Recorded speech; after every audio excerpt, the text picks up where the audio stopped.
你是从什么时候要学主持这条路的？高3的时候，我当时艺考吧，就很像是我前18年就是很循规蹈矩的这种人生里面，然后就有一个这种很离经叛道的行为。就包括我们家里的老人和长辈，他们也都很不理解，就是啊，为什么你要艺考呢？你孩子文化学得好好的。然后我当时也是抱着一种视死而归的决心，我去参加了这个艺考。因为我跟我家里约定好了，就是我就这一次机会，我要是考得好呢，哎，那就皆大欢喜；我要是考得不好呢，我也不可能再复读。你当时所有的学校都考了？我考了的，除了朗子的学校没有过，其他所有学校都过了。你是除了他的学校没过，剩下全过了？对，而且全部都是，比如说全国第1名、全省第1名，就是考什么过什么那一年。哇！所以你爸你妈也都是被你说服的？我妈妈是被我说服的，我爸爸没有。你爸没有？我爸爸非常支持我。就我家的分工是，我爸爸活着就行，就对我的要求。我爸爸是那种，比如说他今天来四季民福吃饭，他会去人家的后厨看他们怎么做，他觉得这道菜，比如说这个和牛，他没吃过，他觉得好吃，他就会说后厨学，然后学了回家给我和我妈做。天哪，羡慕！所以我从小到大吃的很好。就为什么艺考的时候，我1.6米几，我120斤，我当时。他从小到大就是每一次我主持节目啊，然后上电视什么的，他特别的骄傲，他就觉得我女儿就是该出现在电视上的，所以他很支持。但我们家经济大权掌握在我妈手里，所以我妈妈有这个对我的这个人生道路的这个决定权。哎，他们什么时候在家里能看到你上镜啊？我当时读大学的时候，我不是在湖南台，然后实习，就上了那个大求真嘛。对，新闻大求真。我第一次播手，我爷爷奶给我们那个乡村父老乡亲全部打电话，全部围过来看，然后说啊，我们村第1个上电视的那个大学生，就弄阵仗弄得很大。贼骄傲。然后后来每一次回去，他们都还会说这件事情，说啊那个上电视的大学生回来，就搞得很社恐。我家也是。当走到那一步的时候，你其实都很顺了，基本上都按照自己的计划全都实现了。对，但我确实其实每一步都就没有想到他会这样子走下去。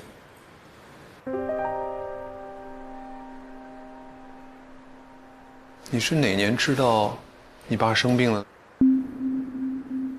22年正好本科毕业，人生的道路发生了一个很重大的转折，就是我在考完研之后的一天，然后我就知道我爸爸生病了。当时我们全家人瞒着我不告诉我这件事情。10月份的时候，我当时有个表姐结婚，然后其实按常理来说我肯定是要回去的，然后去参加那个婚礼，然后他们就突然就说你不要回来，专心的就读书就好了。我也没有多想，我也没有。但其实那会儿你爸已经住院了，是吗？对，已经在医院里头了。是什么病啊？他是食道癌，就是正常的病人其实是在喉咙的这个地方会有一点问题。他最开始就是发现到事情不对，其实是脚这个地方，他已经走不了路了。但是我们的那个群里，我们每天都会发信息通话。当时我记得快到11、2月份，然后其实湖南下雪了，就是他拍了那个我们家小区下雪的那个雪景，然后发到那个群里。他说，那个家里下雪了，他说你什么时候就是回家什么的。但是其实那个照片是他把手机然后拿给我的妈妈，然后我妈妈在我们小区的楼下，然后把那张照片拍下来，然后我爸爸的微信，然后把这个东西发到我们的群里，让你以为是爸爸发的。对，然后我就是整个过程当中，我其实是完全不知情的。然后我什么时候知道的呢？考完的那天，我给我妈妈打了个电话，我说，我考完了，然后我妈妈就说，你要是没什么事儿，你就回来吧。然后我问我妈妈，我说急吗？因为我就是考研之后的那段时间，我其实已经约上了一个工作了。我说我等那个再回来。她说你要是没什么事儿，你就回来吧。她还是跟我笑着打的那个电话。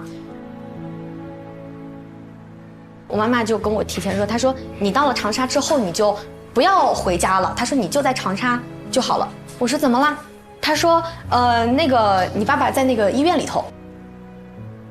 我说啊，我说你们怎么来长沙了？怎么在医院里头？他说啊，他说没事儿，就是那个脚痛风了，然后就是在医院里面稍微检查一下。然后我当时都觉得没有什么问题，因为我妈妈她在那个视频里面，她其实她就是笑得很开心的。然后我没有任何的怀疑，我就回去了。落地长沙之后，我说我到哪去见你们？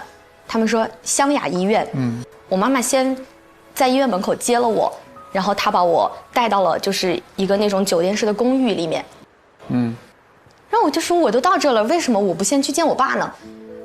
然后一进那个房间，我妈妈的那个眼泪她就夺眶而出，就是她其实前面她一直在忍，就是她一直不知道她应该怎么面对这件事情，然后应该怎么样去跟我说这个事情。然后她在之前的那个阶段里面，她其实已经，就是隐忍了很久很久很久。他一方面所有的事情他不敢告诉我爷爷奶奶，也不敢告诉其他的人，就是他所有的情绪是他一个人在消化。但是那一刻女儿回来了，他就忍不住了，然后他就先坐在那个地方嚎啕大哭，坐在那个沙发上。然后我当时，我就很慌，我就说是怎么了？对，因为我妈妈从来没有过就是这么失控的这个时候。然后他就说生病了。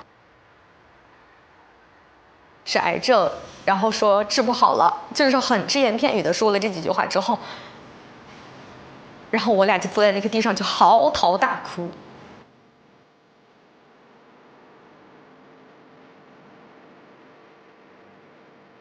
然后我就在想啊，我说这样的事情就是为什么会发生在我身上呢？然后而且他们一直瞒着我，就像电影里的那种场景一样，就是他是不是弄错了什么什么的。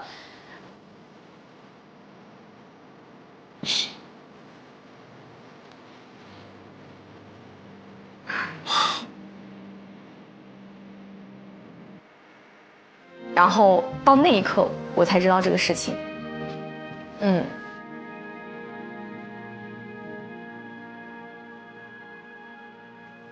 那医生给你的建议，给你们的建议是什么？给我们的建议就是，生存期其实就已经不超过1年了。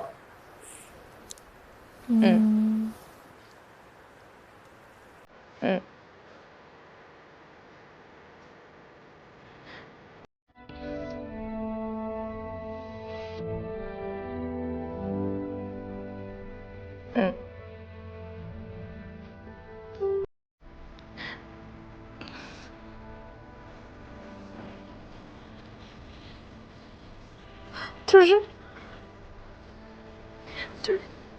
没事没事，其实我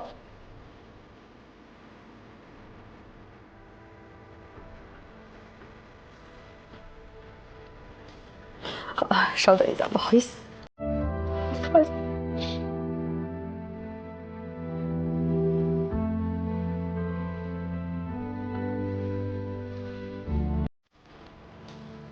不好意思。我其实不是想把今天的饭局搞得很那个什么，就是我们开开心心的出来吃饭。对，就是这件事情对我来说，它已经是过去式了，我已经度过了我很艰难的日子。然后对我来说，我是非常平常的去看待这件事情的，而且它就是让我成长很多，然后我的心态会平稳很多。因为对于我来说，现在除了生死都是小事。我遇到很多事情的时候，我会想说，我会死吗？不会，那就没有什么过不去的。但即使医生跟你们这么说了，你还是决定回来上海挣钱。就是当时你没想着我能多陪爸爸多陪一天就多陪一天。但是我妈妈那个时候已经全职在照顾我爸爸了，所以我们家里整个没有任何的收入的来源。然后一边上学一边打工，然后抽空再回去看看。你工作那会儿强度大吗？挺大的，就是我除了上学之外的所有的时间，我能接多少能排多少，我全部就给他排满。能排得多满？我没概念。比如说我今天上午有一节课，然后他是在11点10分他下课，那我的第一场直播时间我会在12点钟开始，然后12点到4点是一班， 12点到4点是中间不停的。不停4个小时，这是我的第一份工作。然后4点钟结束之后，我就立马坐地铁或者打车，然后去我的下一个地点。然后它可能是5点钟，它可能4个小时5个小时，5点到晚上的就是10点钟再一班。有的它是在一栋楼里面，就是可能我休息半个小时10点半，然后再到凌晨的3点钟，这是我的第3班。然后结束之后，我再回学校。就是只要有找上我来，我只要在时间排得过来，就不迟到的情况下，我会全部照单全收。你的嗓子能受得了？你一天11个小时不停的说话，你说到凌晨3点的时候是什么样啊？那我要赚这个钱，我就要做这个事儿，而且我就是一定要把它做好。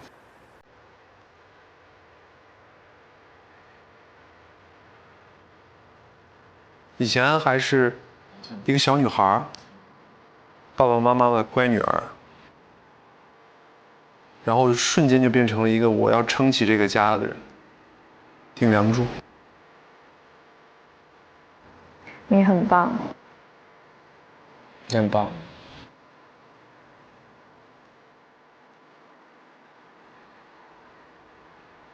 可是就是人生啊，谁帮你写的剧本你也不知道，但是你只能翻到哪一页，就按照这个剧本走下去。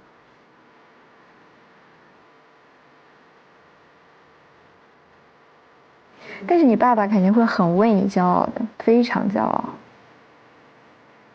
他一直很为我骄傲。